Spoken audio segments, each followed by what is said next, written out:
Hi, everybody. Welcome to our webinar today. I'm Katie Collins with KW MAPS ISA Group Coaching, and I'm super excited because today I have a special guest, Lauren Borjon. I always screw it up. Good job.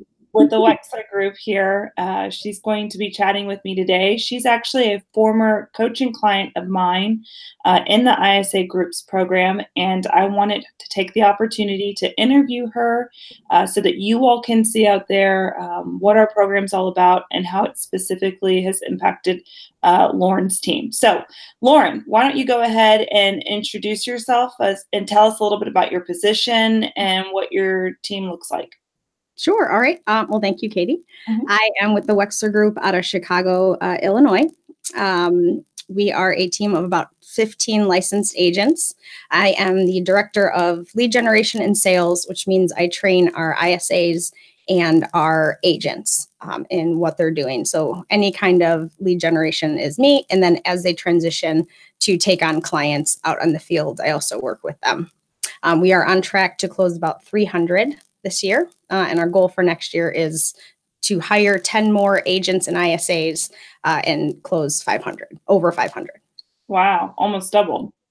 Yeah. That's great. Okay, so tell me a little bit about how we first met. How did you decide you wanted to get into the program, and tell me about what your team looked like at that point? Yes. At that time, we have our buyer's agents and selling agents separated. And so any lead that would come in would basically be thrown over the fence and hopefully someone caught it. We didn't have a lot of systems in place, and a lot of leads would just get called once and thrown to the side and never nurtured. And as we know, 90% of appointments are booked from the nurturing.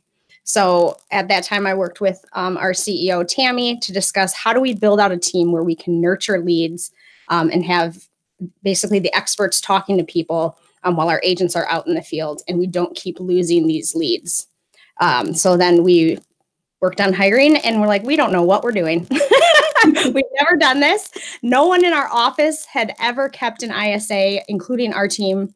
We hired a couple and just basically sat them at a desk and said, here are some scripts. Good luck. Bring us appointments. And obviously that doesn't really work. Because we didn't know what we were doing. They didn't know what they were doing. So that's when I looked outside of our team and outside of our office to find you guys. And I got paired up with you, and it was phenomenal, which I know we'll get into. Okay. So tell me a little bit about the team makeup at the time before you hired the ISAs. How many agents did you have? We had about 5 buyer's agents and 1 listing agent. Okay. And at that time, you were saying you're kind of just throwing leads at them. Where are the leads coming from? Sphere, online? Everywhere. Our highest percentage is database, simply because Ron, the head of our team, has been in the business for 30 years. After that, it's agent referrals, personal spheres, FSVOs, expireds, sign calls. We also run paid search ads with Boomtown, so we get internet leads that way. And then just general cold calling. We were doing circle prospecting, things like that, open houses. So you were doing that before the program? Yes, everything we were doing. Yes, we were doing everything. Okay, cool. Now, we kind of fast forward a little bit, you get into the program. What were your expectations? And more importantly, what was your desire to get out of the program? The main thing was understanding what were the benchmarks, what was normal, what we could expect out of ISAs, and the best way to keep them happy in that role, knowing it's a really tough role to be in. Okay. And because, like I said before, every ISA we hired, they were done in 6 months. Yeah, it was like a revolving door. Correct. Yes. Okay. So you plugged them into the program, and you had the ISAs themselves were going on a weekly webinar series every day at 2 p.m. Central Standard Time, and they would engage in that. Were you on that webinar as well? Yes, absolutely. So I would meet obviously with you, Katie, once a week, and that was my time to talk about the ISAs individually, to understand what I can be doing there. And then the group call, I would pull in our ISAs, and each week we would have a rotation of who was in charge. So they were in charge of logging in, taking the notes, and then asking questions at the end of it. And then as a group, we would have a mastermind. I want to say we were really great about having it every week. We probably had it once a month where I'd just ask their opinions based on the webinars, based on everything. Okay, what have you seen that we can do better? And that's really where the coaching was amazing, because I could bounce those ideas off of somebody who had experience and cut my learning curve in half instead of constantly trying new things that really have already been done and tested to be wrong or right. So you helped us get to where we are way faster than if I had just blindly gone through. So as your ISAs were plugged into the program and making their calls, did you notice a difference with the different lead sources in calling? Absolutely. So Anna, I believe, was the one that kind of put out there the ROI for each of the lead sources. And so we have that on a wall in our room, and it's absolutely accurate. In terms of us getting leads from our database, yes, that is still our heavy hitter. And then I'd say the one that we were surprised by is circle prospecting. A lot of agents in our area don't do that just because it does require the nurturing and down the road. But the more we did it, the more success we had in the short-term nurtures. Oh, we're looking to move in 3 to 6 months. So that one was a little bit of a surprise and different than the stats, but everything else was dead on. So I know you and I are here and we're having a pretty easygoing conversation about this, and we're using words like circle prospecting and nurtures and things like that. And it just dawned on me in this moment that a lot of people on this call might not know that specific terminology. So let's talk about that real quick. Nurtures. What is a nurture on your team? Really anybody that's looking to buy or sell in the next, I'd say, 5 years. And then we have it broken down further into categories. And that's how we categorize it in Boomtown, which is our CRM. So a nurture, a true nurture, is someone that's looking to buy or sell in the next 3 to 6 months. And we're touching them every 2 weeks. Then we have our watches, somebody that's looking to move in the next 6 months to 2 years. And then what we call in Boomtown, it's archive, but it's really just our long-term nurture. If they're further out, but we know they're going to be a good conversion, we'll touch base with them every 6 months. So was this idea of categorizing a lead newer to you after going through this program, or was it something that you guys were already kind of doing, but maybe differently? We were doing it and not doing a good job of it. We didn't set the definitions. We kind of were like, yeah, it's a nurture. And one agent would choose 6 months and they'd be nurture. And another agent would say, well, they're looking to move in 3 years. So this program helped us define what each category was. So now training has been a lot easier because we have a whole booklet that I've put together that says, this is the nurture category. This is a watch. This is an archive. And so I don't have to constantly guess which one they actually are when going through. Right. So for a lot of us out there that are in real estate that maybe have smaller teams or individuals, we often use our gut to determine if we're going to follow up with this lead. The problem with the word lead is that it can represent so many different types of leads, right? I think I gave you the example once, Lauren, of my parents, where my dad gives me terrible leads all the time, because he's always out there hustling for me like a sweet guy. But I mean, he's giving me the beverage cart girl's name and number at the country club who's in college that needs a house or rent. I don't even know. And then my mom, when she gives me a lead, I know it's legitimate because she talks to people and vets them more. She's much more precise in her relationship, so to speak, where my dad's very much loosey-goosey. And so what we recognize is when we grow a larger team, the more people that we have on that team are going to have different definitions of what a lead is, as well as different interpretations of how to manage a lead. Right. And so this created a standard for your team in terms of follow-up. Yes, absolutely. Any quote unquote lead. So basically any name that has a phone number, email, anything attached to it, they are considered a nurture until we talk to them. Or if we don't talk to them over a 3-month period, they then move into a later category, watch or archive. So everyone is considered that until we talk to them. So I just want to point out here as well that on my team at the Heyl Group here in Austin, we have a different definition and terminology for nurture. Totally fine. I Yeah. don't care what you call them. You Mhm. could call them, you know, quality lead, qualified lead, hot lead. It doesn't matter the name that you ascribe to them. What matters is that there's a set definable list of standards that create that lead, right? So for us on our team, it's they have to be willing to transact within the next 12 months. They have to have a real motivation. They have to tell you when to follow up with them. We have to get all of their contact information as well, right? So these are just some of our standards for our quote unquote nurture. So the sooner you can get clarity around that on your team, the better suited you're going to be in expanding your business. Would you agree with that? Absolutely. And I really like what you said about the motivation part. So one of the best things that I got for our team out of coaching was the LP Mama script that you guys talk about. And then we actually added an S at the end. So LP Mamas. So Oh, making sure you ask at the end, do you need to sell in order to buy? So great. we kind of adapted it to our needs, but that is on literally every wall in our office. And then any incoming agent, because what your program taught us was the ISAs that then transitioned to agents on our team were way faster in adapting to that role and much better at making sure lead gen was a part of their day before just going out and showing homes. So we're seeing a higher success rate and faster success rate with our agents who start in our ISA program because of the scripts that you have given us. So Right. now anybody that comes into our team, they start with that LP Mamas. They start as an ISA and then we transition them out.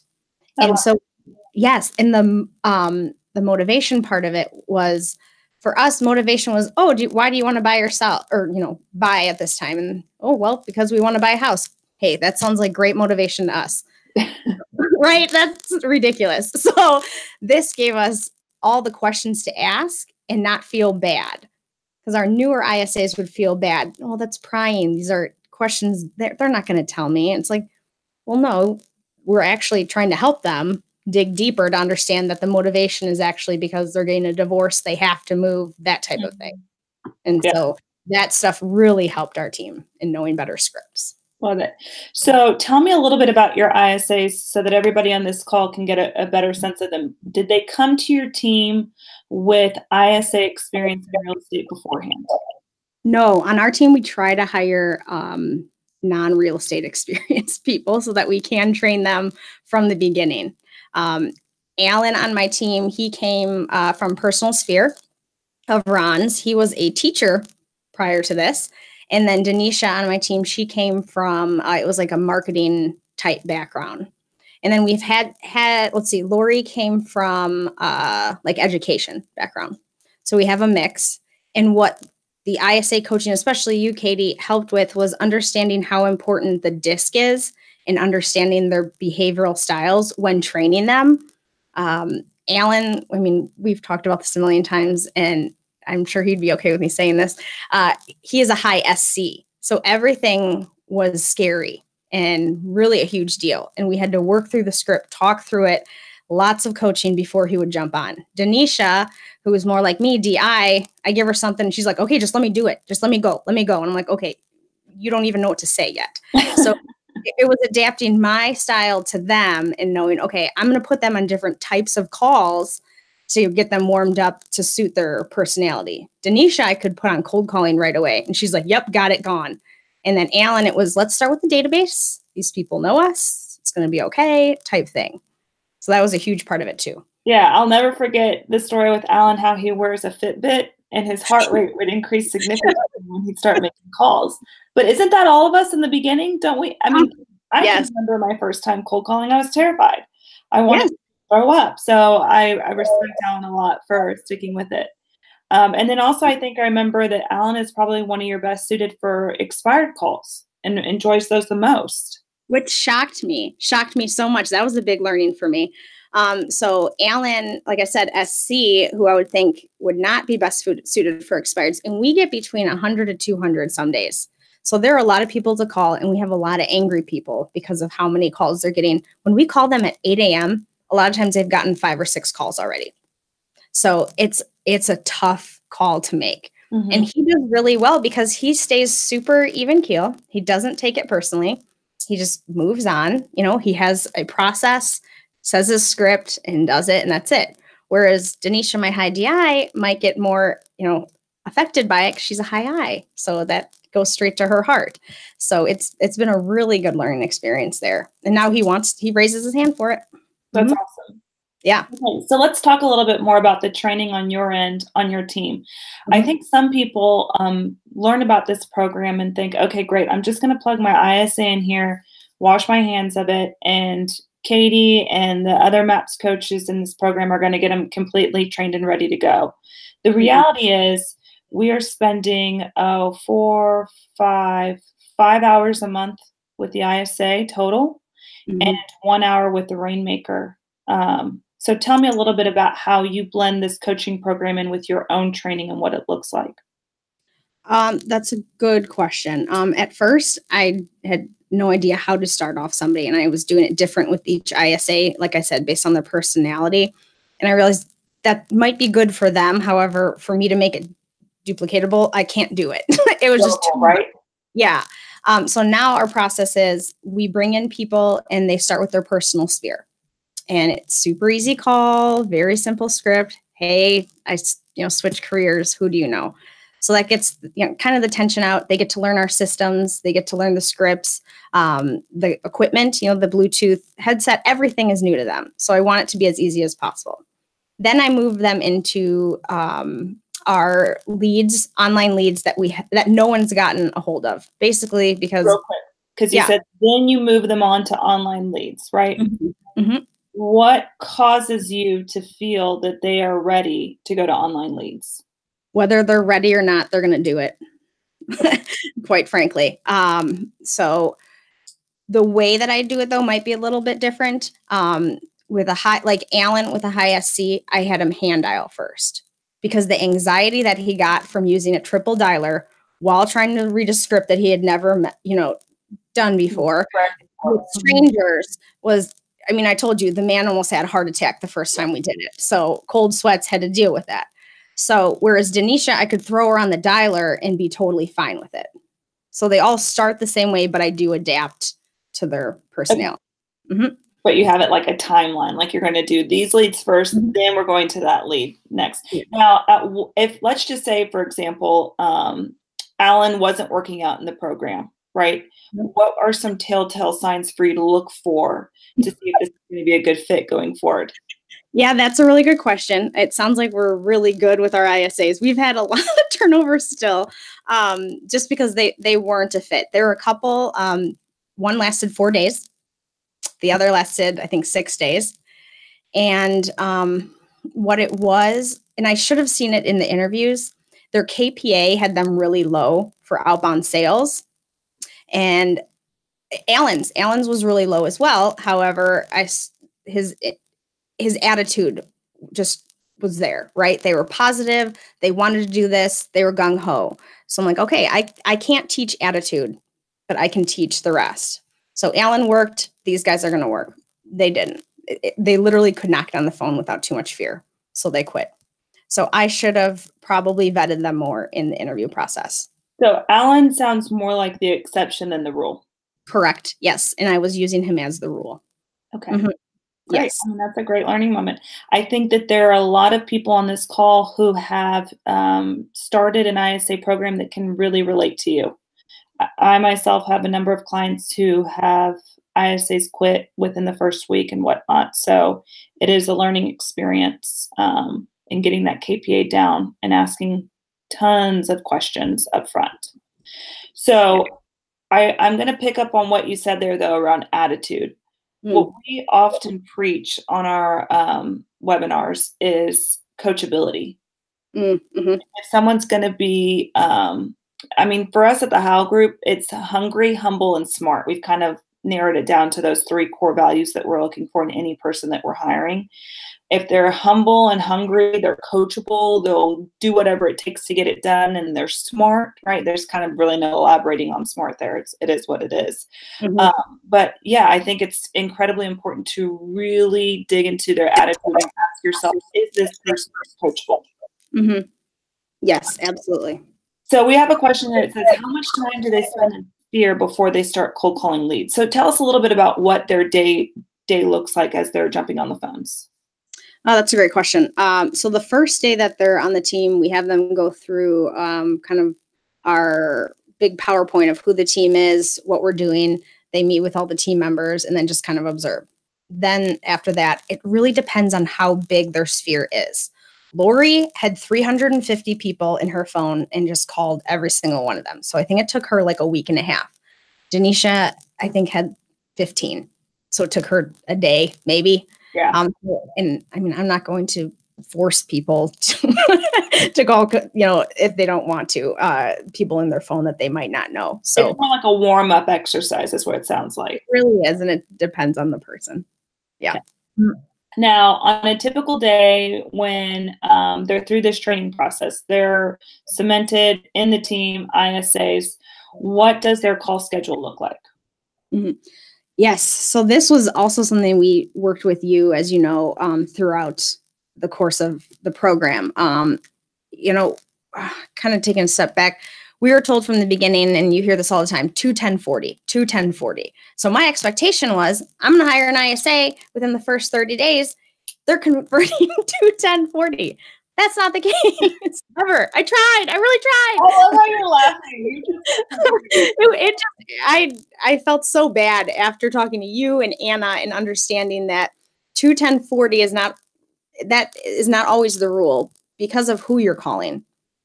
If you're calling circle prospecting, which is truly cold calling, right? So you're calling the neighbors of a listing and saying, hey, who do you know that's looking to buy or sell? And these people have no inclination, for the most part, of talking to you or even thinking about real estate.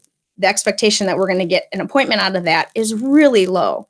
To have an ISA calling these types of people and expecting 2 appointments per day is just not realistic. And you guys saved me the anxiety and heart attack of knowing that that's okay. So after several months and looking at the numbers, the expectation is now 20 appointments per day. And that seems to be attainable, but not an easy goal for our ISAs to hit. So then the schedule is you're in at 8 o'clock or 10 o'clock, depending on whether you're starting early or late. We let them choose their schedule. And then they are assigned to a certain type of phone call in the mornings and then a certain type in the afternoons. And they're dialing for a total of 6 hours per day. And we build in dial time, follow-up time, and then, breaks for lunch, your coaching webinar, everything like that, our team meetings. Love it. So for each ISA, do they have the same appointment goals every month? No. So when they get started, it's much lower. I'm more worried about them getting nurtures and qualifying people. And then after their 90-day period, we kind of ramp up from 10 appointments to 15 to 20 over the course of those next 3 months. And I work with them to set the goal. So 20 is basically like, that's the bare minimum, you have to hit it. And then Denisha would pick 25 some months. In the summer and spring months, I would say, okay, 20 is really too low. Let's push it. I think we had 30 as a goal a couple months as well. So it does fluctuate. That's great. I really want to kind of jump in on this point too, because I've talked to a number of different agents across the country who tell me, Katie, I have a goal of setting, let's say, 120 appointments a year. So I have 10 a month, 10 a month, 10 a month. There is a bit of a flawed thinking in that, in terms of seasonality of the industry.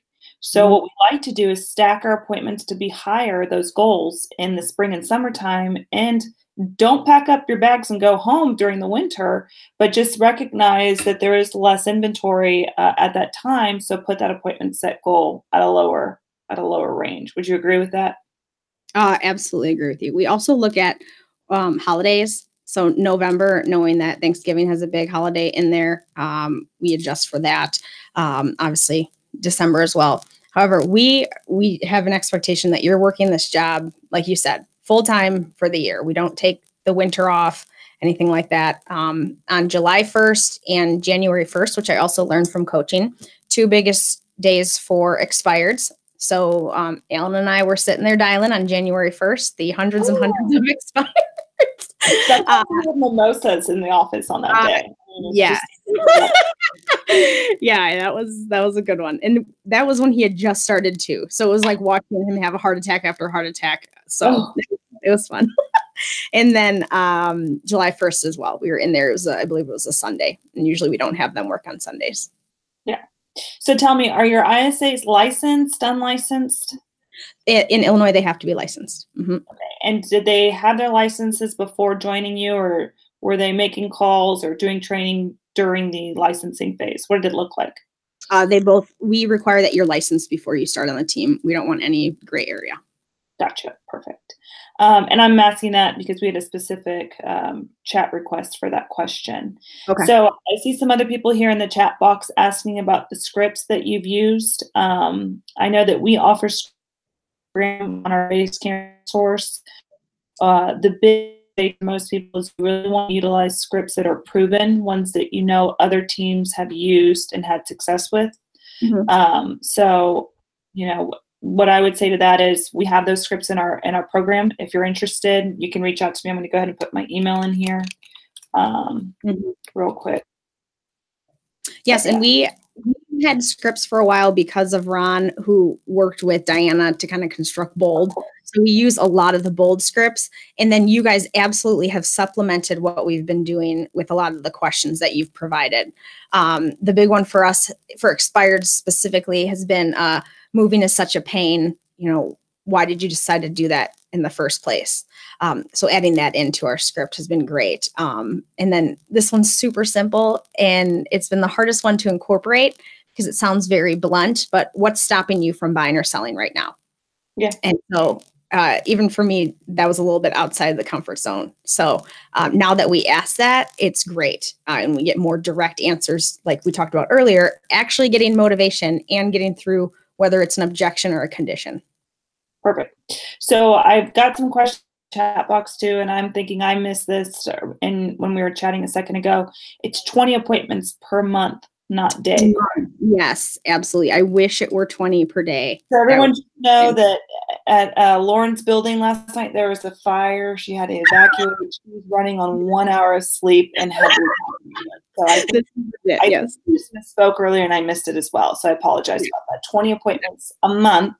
And we're looking to alter it during the spring, summer, and maybe augment it a bit during the fourth quarter. Okay. Now, talk to me, because this is a question I get a lot.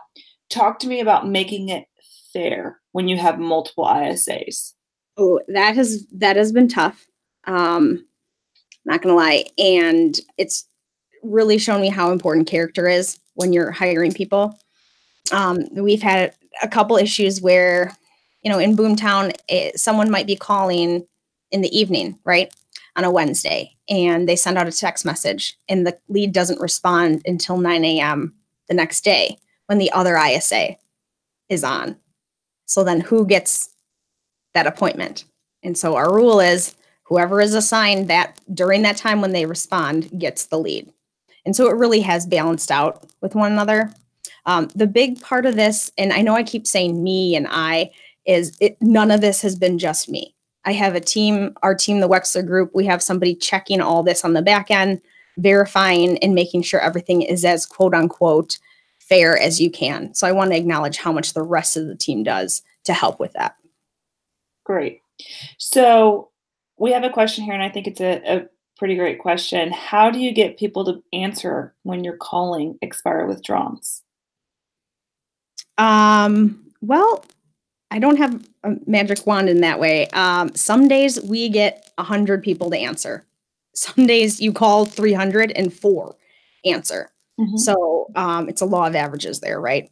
So we just keep going. We also have a pretty intensive follow-up schedule every day with the expireds. And a big thing for us, and this is something that really is important in the coaching webinars with the ISAs, is mindset. So there are days when I've had, you know, Denisha come in, me, Alan, and just something has happened to throw them off. And it's like, okay, you need to separate that from what you're doing here. Otherwise, your whole day is just going to be worthless in calling because your mindset is, I can't do this. I don't want to be here. I want to do something else. Well, yeah, that's what the universe is hearing, and that's what you're going to get. You're going to get a lot of angry people and no's. So I think that there are probably a lot of agents out there that have tried their hand at cold calling and given up pretty early for a couple different reasons. One, I think if you're hand dialing, you're just putting yourself behind. I mean, it's a mindset thing, like you mentioned earlier. For me, if I was hand dialing expireds, I would be hyper conscious of every time somebody didn't answer the phone. Yes. Because here I am dialing and listening. They're not going to answer. It's already rang 6 times. Do I hang up now? Maybe I should let it go one more, right? Or sometimes I'm like, wait, was that even the right number? And, my eyes start playing tricks on me. And I get in my head, nobody's answering the phone. This is pointless. And there will be days when less people answer, and there will be days where more people answer. So it's about staying consistent, right?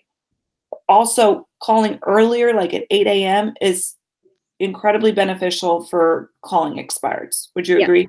Absolutely. So if you're doing it anytime later in the day, you're probably not going to get the same results as that person who's making that first phone call in the morning. If you're using an auto dialer, it's going to keep with the mindset, right? You're not hearing anything until it actually picks up, till somebody actually answers the phone. So you're not even aware that the first 6 people didn't answer. You're still grooving and moving and had your morning coffee and you're ready for that conversation.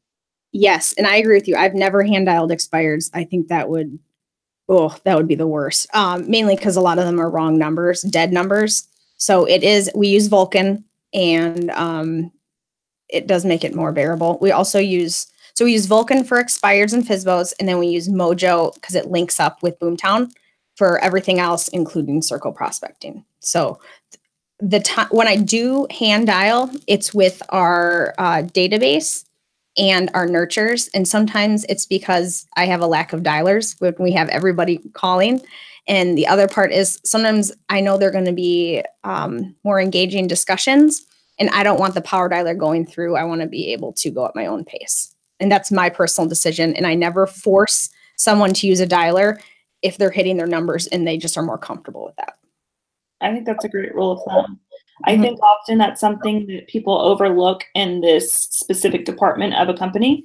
I think that a lot of times people hear numbers on the stage or in webinars like these, and that's the number they're holding their ISA to. And if they're getting the results that you're wanting from them, why make them change their method, right? Unless it's totally counterculture of what your team's about. Of course. But also back to the original point I was making there too, is I think that a lot of times people hear, oh, my ISA sets 20 appointments a month. So people on this call think, well, that means my ISA needs to set 20 appointments a month. It's very specific to the leads that you're having them call, right? It could be a different number in a different market. If your whole business was expired withdrawals and you're getting 20 appointments a month, it's not fair to expect somebody across the country to hit those same numbers, especially if their market's different and there's only 4 or 5 expireds a month. Does that make sense? You're absolutely right. And when I worked with Katie during this program, that was probably the bulk of our conversation each week was, my leadership team expects me to be here. I'm not seeing it. And so it was a lot of Katie connecting me with other teams that were working with ISAs and understanding and having phone conversations of, okay, what do you have your ISAs dialing? And what I found is on our team, as the director of lead gen, I would answer all of our sign calls, all of our agent referrals, any kind of referral type thing. And so my ISAs are truly doing the outbound cold calling and then the internet leads. So they're not getting sign calls. They're not getting these handed to them. And so that really impacts that 2-10-40, at least where I am, and knowing that most of what they're calling is expireds who don't answer the phone or they're wrong numbers. So that was a big aha for me. And when our standards changed and took the pressure off the ISAs. Yeah, I'll never forget one of our calls. We started off and you were upset. You told me you had this, Katie, I have 1,000 people in my database. How come I'm not getting more appointments? And I said, well, who are all those 1,000 people? Because names and numbers are, that's great. But if they're circle prospecting names and numbers versus all expired withdrawn for sale by owners, night and day difference, right? Absolutely. So it's really important to be on top of your data like that. Okay, so we have a couple other questions here that I wanted to ask you. Okay, so a lot of these questions I'm seeing are your follow-up program. So we have different, a little bit about that. Yeah, we have different follow-up programs for the types of calls that we're making. So expireds and for sale by owners. This one, I think we've changed every month since starting to call these, just to figure out what best works for us and incorporate your recommendations and then other teams that are doing this. So the first day, we call call 4 times and send a text message and leave a voicemail. What's fun on our team is the voicemail is recorded by Ron, and Ron doesn't call anybody anymore. So we get calls back all the time saying, Ron just left me a voicemail and wants to sell my home. I want to talk to him. So that was kind of a shocker and not kind of an aha for us, where we had to change our scripts a bit to say, oh yeah, Ron left you a voicemail. We can help you set that appointment type thing. Yeah. So those little things you don't think about at all, that we incorporated. So then with those, we call them the 4 times text voicemail. Then we call them for 6 more days, and we don't leave any more voicemails. Excuse me, that's wrong. We switched that. We leave 2 more voicemails over the course of the 6 days, and they're kind of a continuation of the first voicemail, right? So Ron's saying, hey, sorry I missed you the first time. Just wanted to check in again to see if you want to sell. And then the last one is, hey, just one more check-in. If you're looking to make a move, let us know. And then we send one more text message saying something specific in terms of, if you're still looking to sell, give us a call. We'd love to talk to you about your house at 123 Main Street. So it's a little more personalized. And we've had a great response with voicemails and text messages. So I get a lot of questions of, is it really important to leave a voicemail? It's super easy to click a button through Vulcan. And yes, we get a lot of people calling back. That's great. And then follow up for everything else goes into Boomtown. And we set them on that follow-up calendar, kind of like I talked about before. So if they're a nurture, we're calling them every 2 weeks. They're getting a text message every 2 weeks, and then they're getting a drip email every 2 weeks. Then if they're a watch, it's every month, same thing, call, text, email, call, text, email. And then as we built it out further and further. So it sounds like you have a specific follow-up plan based on the lead source type. Yes, absolutely. Here's the next question, and I think this is one that goes hand in hand with follow-up. How do you hold your ISAs accountable? In terms of doing it? Doing follow-up and outbound calls. Well, it's easy in the mornings because I'm standing next to them, which I think is a big deal for my new ISAs so that they can see it can be done. And it helps me hear them, and I can call them out right away. And this is part of the expectations discussion when they start. How do you want me to give you feedback? Some of them will say, I want to know right away, do it then. So if I hear them not mirroring and matching or doing something on the phone and they told me it's okay to acknowledge that, I'll do it right then and there. If not, I'll take notes and call and have that discussion during their 411. And so it's easy to hold them accountable in the morning because I can see what they're doing. The afternoons, it gets tricky for me because that's when I'm going into meetings, interviews, all that type of thing. And so I will look at the dialers at the end of the day. I also can tell in their appointments that are being set, really they should have 1 a day. And then in the mornings, every morning at 8:30, our team reports our numbers. So I will hear their numbers, and if I think they're off, I'll bring that up to them. Great. And then do you ever jump into the CRM just to look at their pipeline and see what's going on there? Oh, yes. And I trust easily and learn that even with the best intentions, things need to be checked all the time. And mainly because we weren't doing the same thing 6 months ago that we're doing now, and stuff falls through the cracks. So the quote that we use on our team is inspect what you expect. And to me, that was, I'm babysitting and I feel bad. I'm being a micromanager, and really, no, it's just making sure that everything is getting done that needs to be done. Great. I love it. So how often are you meeting with your ISAs? Once a week. You're very organically in the room with them and having those types of conversations, but do you have a dedicated meeting time? Yes. So we have a 411 each week as individuals. 3 days a week, we have script practice at 1 p.m. And then, like I said, we have the mastermind, which was really hit or miss, just based on our schedules, where we would come together and talk about things. And then we would have our webinar with you every Tuesday at 2 p.m. Great. Love it. Okay.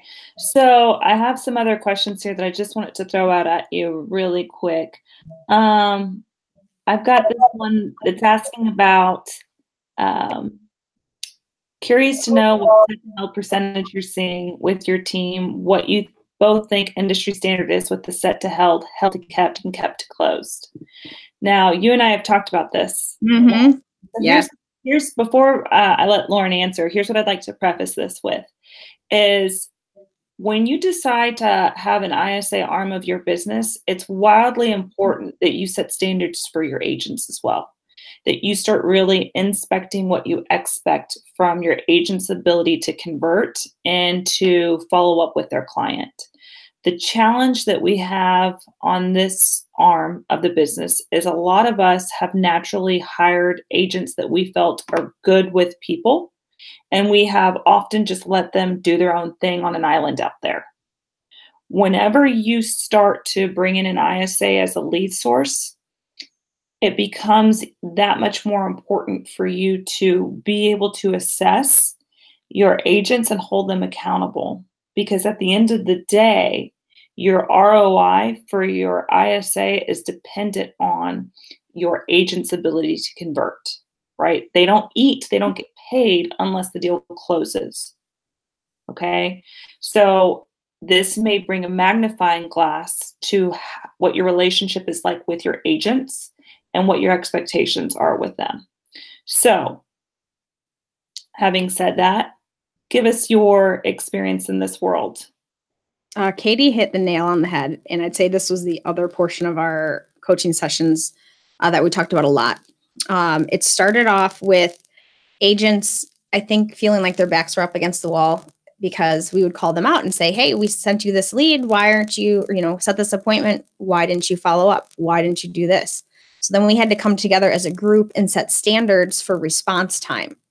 And so this is where the team was amazing together. We brainstormed, tried out different things that work. And now we use GroupMe as an app. Our ISAs, when they set an appointment, we have our buyer side and our listing side. We send it out and say, hey, Joe Schmo is looking to have a buyer's consult 4 p.m. on Sunday. Who's up next in the rotation? If you can't contact them in the next 5 minutes, it goes to the next agent. So then we knew someone was talking to that client right away, as opposed to us throwing it again over the fence, hoping an agent called them when they weren't on showings. And then a lot of times it wasn't kept because, the client didn't hear from our agent. And then the agent saying, oh, what I left a voicemail 8 hours later. So that was a lot of collaboration together. And then in terms of our, set to held ratio, that started out low. Now we go between 60 and 70% because we changed our process on the ISA side in terms of sending out confirmation text, confirmation emails, and then the GroupMe really helped. And then what you said, Katie, was great about the taken side. We've now really had to look at our numbers and see where agents weren't converting. And that's a really hard conversation to have with an ISA who's been working for months to improve themselves, and they get their first expired appointment and the agent didn't convert for whatever reason. So it's now having those conversations with the agents, what are you doing to improve, as well as, to help our ISAs stay here and want to continue to generate leads for you. Because guys, this is really, agents are doing great, but they are going on database appointments or come list me's is what I call them. It's a totally different animal for them to walk into an expired withdrawn appointment.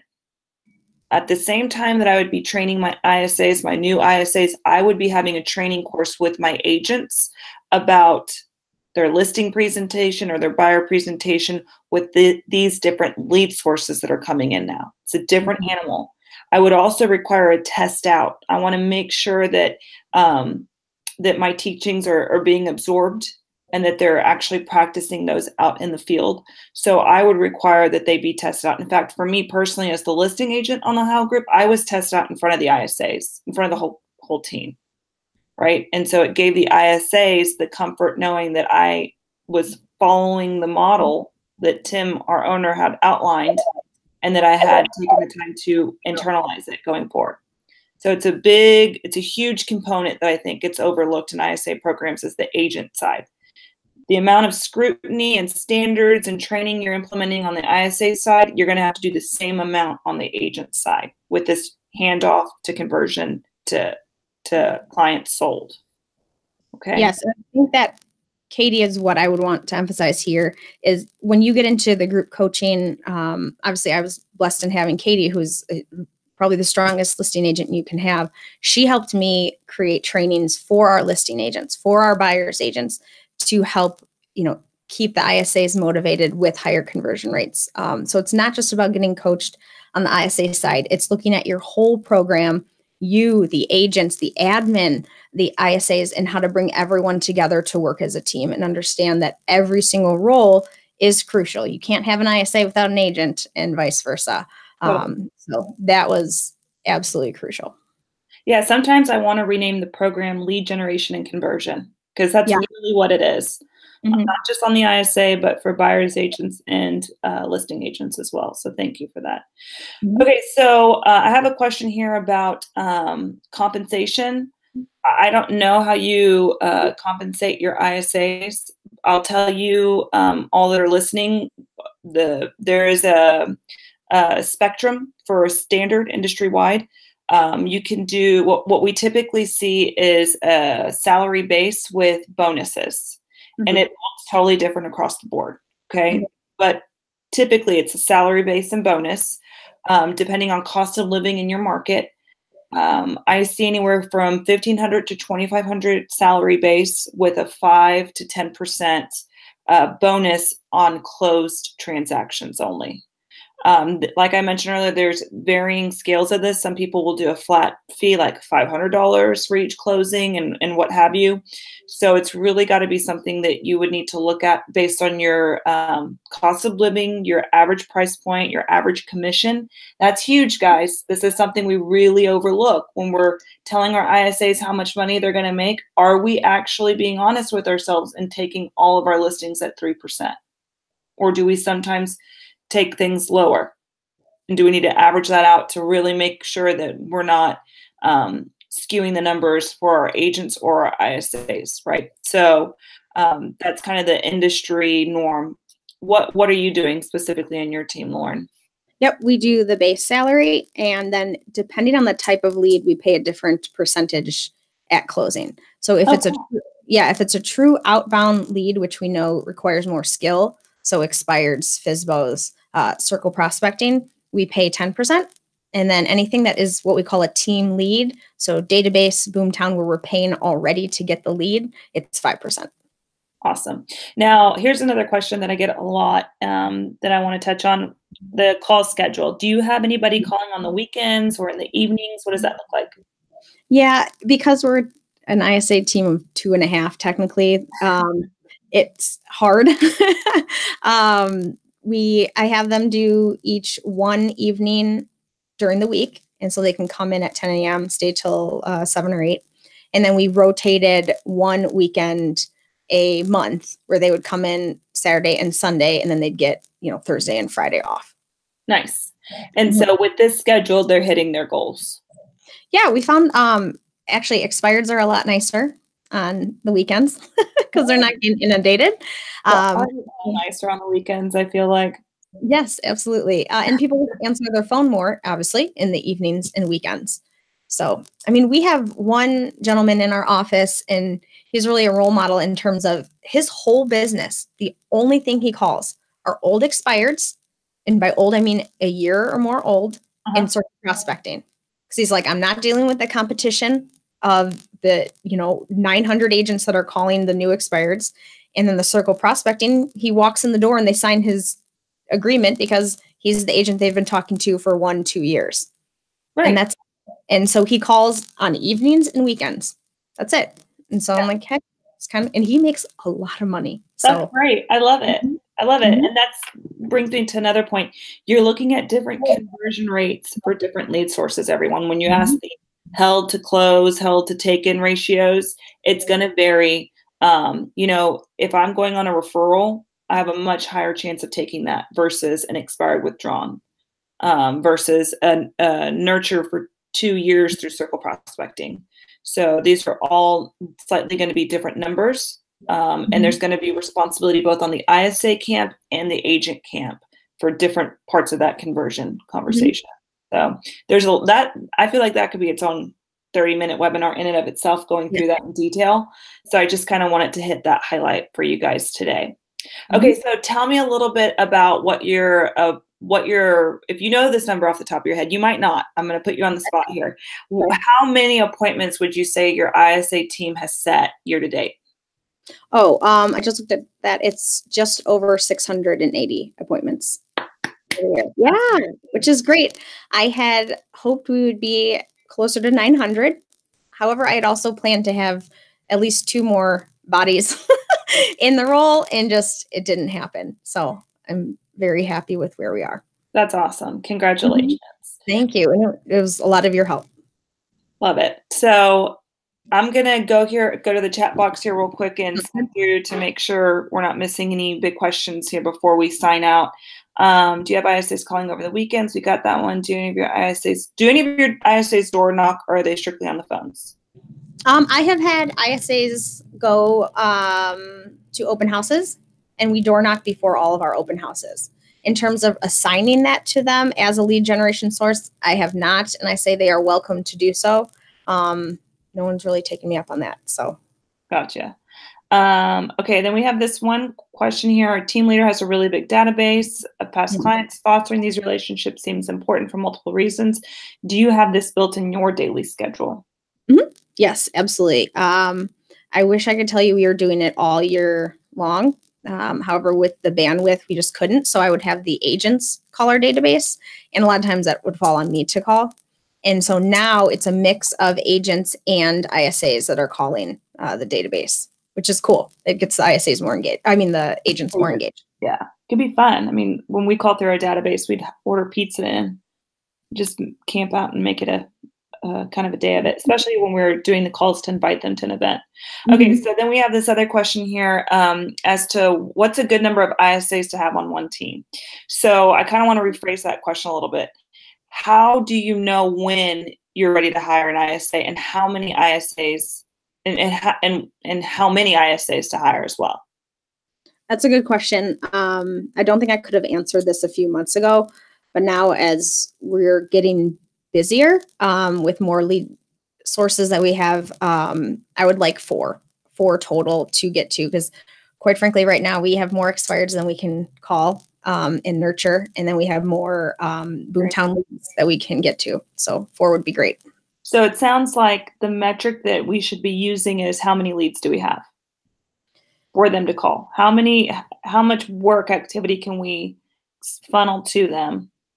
Yeah, I want to know that all of the to-dos that we set in our systems are being called, and they're not right now. And people are staying late, doing more, and we're just not getting to them. So you have more leads than you have it. And I'm going to use the term agents, and I mean inside sales agents, outside, or not outside, but producing agents, all collectively here. You have more leads than you have agents to work them. Good problem to have, in theory, yes. But I mean, it's the worst feeling in the world when you call someone and they're like, "Oh, I just bought my home." You're like, "Oh, congratulations." That was our fault. We dropped the ball. Yeah, right. So happy. Yeah. Love it. Okay. And your ISAs are strictly ISAs, meaning they're not doing any administrative work. In terms of transaction coordination. No, none. We have 2 account managers for that. Great. Yeah. Okay. So what does your ISA daily time block look like? So I think that Elizabeth, I think we went over this a little bit earlier in the call with their actual schedule, right? Get on the phones. They're making calls for about 6 hours total dial time. with some breaks built into there, and it's regimented for outbound follow-ups for the different lead sources. Okay, great. And then this one is, do you set the appointment with the client and then assign the appointment to an agent on the team? That's a really good question, something that we have changed over time. So on our buyer side, because their schedules are more in flux, we set the appointment and then see who's in the rotation and who can grab it and call. On the listing side, we also have a rotation. So we'll know, okay, Sarah is up next. We'll check her calendar. And as long as it's good, we're going to put it in there and say Sarah's name. The exception to that is, and what we work really hard on is, let's say we get a high D buyer or seller, and I know that they're extremely high D.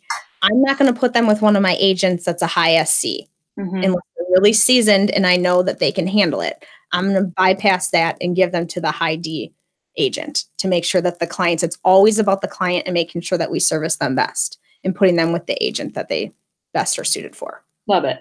So what I'll say to the group here listening to this webinar is it's probably going to be different from team to team, how you distribute the leads, I'd say. What I mean by that is some teams I know incubate the lead all the way till appointment set and then hand it off in a round robin. Other teams I know just source a nurture and then hand off that nurture to the agent to follow up with to set their own appointment. There's really, I hate this saying, but there's really 100 different ways to skin a cat. So there's so many different ways that you can incorporate an ISA, OSA into your company and have it work efficiently for your market and your specific agents on the team. Okay, well, that's about it for time. We only have a couple of minutes left. So what I'd like to do is say thank you, Lauren, for being on this webinar and sharing with us your experiences in the program, as well as your personal experiences hiring ISAs and managing, training, leading, motivating them. I really appreciate your insight and feedback. What I'd like to do is I'm going to put in here a link for everyone to see if they have more questions about the program that we've been discussing. Click on this link.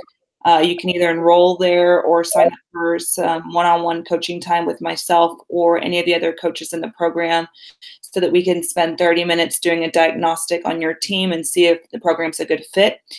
Before we sign off, Lauren, is there anything else that you wanted to add about the program and your experience that you think would be beneficial for people to know? One, I want to say thank you to you and thank you to the people in the background, Hannah, for setting this up. The big thing for me, it was not just getting coached by Katie with the webinars, with the Rainmaker webinars, and then just offhand questions and the connections that I was given. It was like I had 10, 20 different coaches. Anna helped on things. They'd interview people on the webinars to bring in different perspectives. And that was invaluable. Couldn't have gotten that anywhere else. So thank you for everything you did. Thanks, Lauren. I appreciate it. Okay, well, thank you again for all your time with us today. Thank you, everybody who logged in. I hope that you found all this information beneficial to you in your journey in real estate. Like I said, there is a link for you to go to. If you have any direct questions for me, I have put my email into the chat box. We look forward to hearing from you guys. And thanks again, Lauren. And I hope everybody has a beautiful Monday. Thank you, everyone. Bye.